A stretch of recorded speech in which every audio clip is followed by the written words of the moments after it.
علیکم ناظرین، پروگرام سچ کی آواز کے ساتھ آپ کا میزبان محمد یاسر حاضر خدمت ہے۔ ناظرین، ہم مسلمان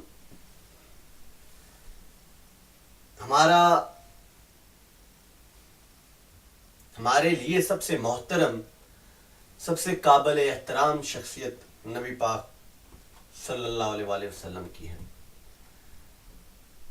ایک حدیث میں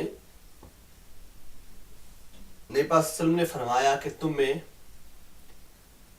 اس وقت تک کوئی کامل ایمان والا نہیں ہو سکتا جب تک کہ میں محمد صلی اللہ علیہ وسلم اس کے لیے اس کے ماں باپ، مال، جان، غرض ہر چیز سے محترم نہ ہو جاؤں۔ خلاصہ حدیث کا کہ جب تک ہمارے نزدیک نبی پاک صلی اللہ علیہ وسلم ہمارے لیے ہر چیز سے افضل نہیں ہوتے، محترم نہیں ہوتے، ہمارے ماں باپ، دولت، جائیداد، اولاد سب سے عظیم، سب سے افضل نہیں ہوتے، سب سے آگے نہیں ہوتے، ہم مسلمان نہیں ہو سکتے۔ ناظرین، اب نبی پاک صلی اللہ علیہ وسلم کے کردار پہ آتے ہیں۔ نبی پاک صلی اللہ علیہ وسلم ہر روز مسجد نماز پڑھنے جاتے ہیں۔ جب بھی وہ ایک یہودی عورت کے گھر کے سامنے سے گزرتے، ان کے اوپر وہ کچرا پھینک دیتی تھی۔ وہ کرتی رہی ایسا، نبی پاک صلی اللہ علیہ وسلم نے رستہ نہیں بدلا اپنا، وہ پھر وہیں سے جاتے رہے۔ ہوا کیا، ایک دن وہ عورت نبی پاک صلی اللہ علیہ وسلم گزرے، عورت نے کچرا نہیں پھینکا۔ نبی پاک صلی اللہ علیہ وسلم نے دریافت کیا کہ کیا ماجرا ہے۔ خبر ہوئی عورت بیمار ہے، اس کی تیمارداری کرنے پہنچ گئے۔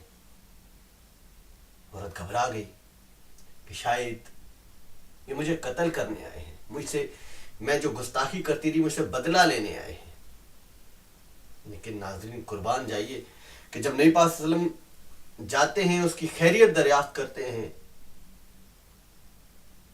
وہ عورت نبی پاک صلی اللہ علیہ وسلم کے حسن اخلاق کی وجہ سے، عظیم کردار کی وجہ سے مسلمان ہو جاتی ہے۔ ناظرین، آج کا سارا پروگرام میرے بہت سے مجھے سوالات ای میل پہ بھی آئے، چینل پہ بھی آئے۔ لوگوں نے مجھ سے یہ کہا ہے کہ میں ایک پورا پروگرام جو ہوا، گستاخی ہوئی جو نبی پاک صلی اللہ علیہ وسلم کی شان میں، اور جو ان کے دشمن کر رہے ہیں نبی پاک صلی اللہ علیہ وسلم کے شان میں، اس کے حوالے سے، اور جو مسلمانوں کا ری ایکشن ہے اس کے حوالے سے کروں۔ تو ناظرین، میں آج کا پروگرام اسی کے لیے وقف کرتا ہوں۔ یہاں سے شروع کرتے ہیں کہ نبی پاک صلی اللہ علیہ وسلم کا اخلاق، وہ جتنے بھی مسلمان ہوئے، اخلاق اور کردار کی وجہ سے، نبی پاک صلی اللہ علیہ وسلم کے اخلاق اور کردار کی وجہ سے، ان کے ماننے والوں کے اخلاق اور کردار کی وجہ سے ہوئے۔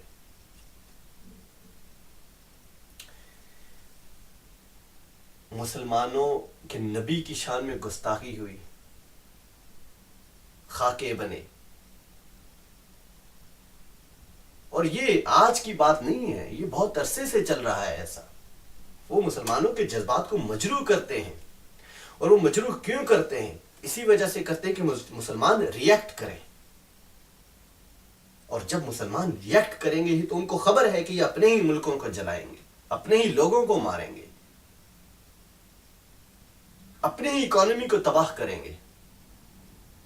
ایسا ہی ہوا، گستاخی ہوئی، لوگ سڑکوں پہ نکل آئے، اپنے ہی املاک کو جلایا، اپنے ہی مسلمان بھائیوں کے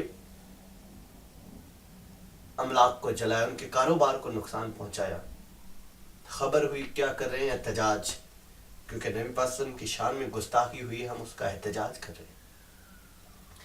ناظرین، کیا ہی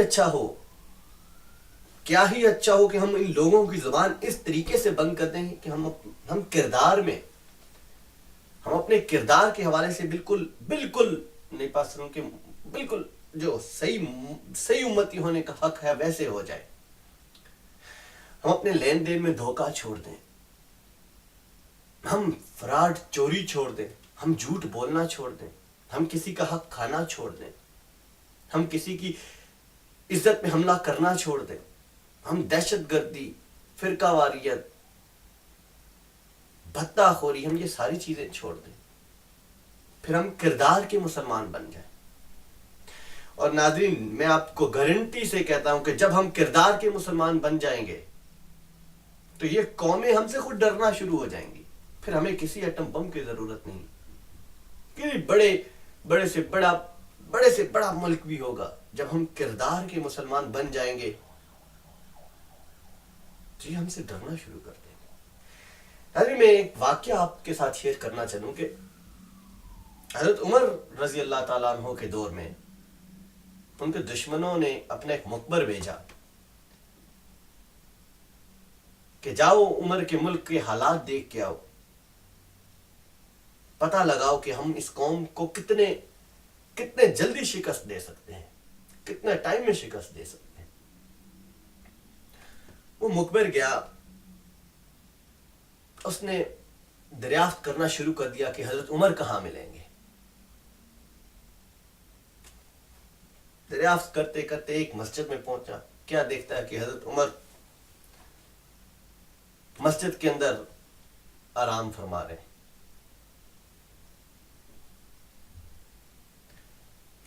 مسجد کی چٹائی کے اوپر لیٹے ہوئے حضرت عمر, نہ تو وہاں پہ اس کو کوئی گارڈ ملا, نہ محافظ ملے, کوئی سیکیورٹی نہیں, کچھ بھی نہیں, کوئی پروٹوکول نہیں. جب اس نے یہ حالت دیکھی وہ واپس اپنے ملک میں جاتا ہے. ملک میں جیسے ہی جاتا ہے اپنے لوگوں سے کہتا ہے کہ آپ اس قوم کو شکست نہیں دے سکتے. کیوں؟ عمر خالی تھے, مسجد میں لیٹے ہوئے تھے, وہ چاہتا وہیں پہ ان کو مار سکتا تھا, لیکن وہ جانتا تھا کہ یہ ممکن نہیں ہے, کیونکہ یہ کردار کی ان بلندیوں کو چھو رہے ہیں کہ جہاں پہ کوئی دشمن ان کا کچھ نہیں بگاڑ سکتا. نہ تو کرپشن تھی, نہ چوری تھی, نہ جھوٹ تھا, انتہا کو تھے کردار کی بلندیوں پہ وہ.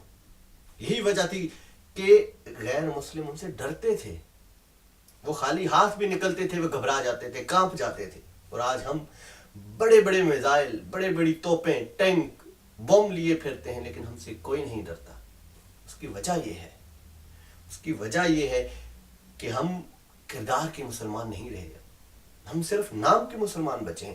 یہی وجہ ہے کہ ہمارے نبی کی شان پہ گستاخی جس کا دل کرتا اٹھ کے کر دیتا ہے, بڑا آسان ہے ان کے لیے. آپ ایسے لوگوں کو برا کہیں کیونکہ یہ آپ کے ایمان کا حصہ ہے, لیکن اس کے ساتھ آپ سوچیں کہ آخر ایسا کیوں ہوتا ہے, کیوں ہے ایسا. آپ اس خرابی کو پکڑیں. تو وہ خرابی جو میں سمجھتا ہوں, جو میری عقل میں آتی ہے, وہ یہی ہے کہ ہم فرقہ واریت میں بٹے ہوئے ہیں, ہم جھوٹ, چور, لٹیرے بن کے بیٹھے ہوئے ہیں. ہم صرف نام کے مسلمان ہیں, ہم ایک ٹیگ لگائے پھرتے ہیں کہ ہم مسلمان ہیں. ہم کردار سے ہمیں کوئی دیکھ کے نہیں کہہ سکتا یہ مسلمان ہے, کوئی ہماری حرکتیں دیکھ کے نہیں کہہ سکتا ہم مسلمان ہیں. آج لوگوں کی ہم سے نفرت کی وجہ یہ ہے کہ ہمارے کردار ایسے نہیں ہے کہ لوگ ہمیں عزت دیں, ہم سے پیار کریں. تو جب ہم کردار کے پریکٹیکلی مسلمان بنیں گے تو سب کی زبانیں خود بخود بند ہونا شروع ہو جائیں گی. کسی کی ہمت نہیں پڑے گی کوئی ہمارے کسی بھی نبی پاک صلی اللہ علیہ وسلم کے علاوہ جو اصحاب ہیں ان کی بھی شان میں گستاخی کر سکے, یا کسی مسلمان رہنما کی شان میں گستاخی کر سکے, کسی کی جرت نہیں بنے گی. تو اس وقت ہمیں ریئیکٹ ایسے نہیں کرنا چاہیے کہ ہم آگ لگا دیں اپنے ہی ملکوں میں, اپنے ہی لوگوں کو ماریں, اپنی حکومت کو گالیاں دیں.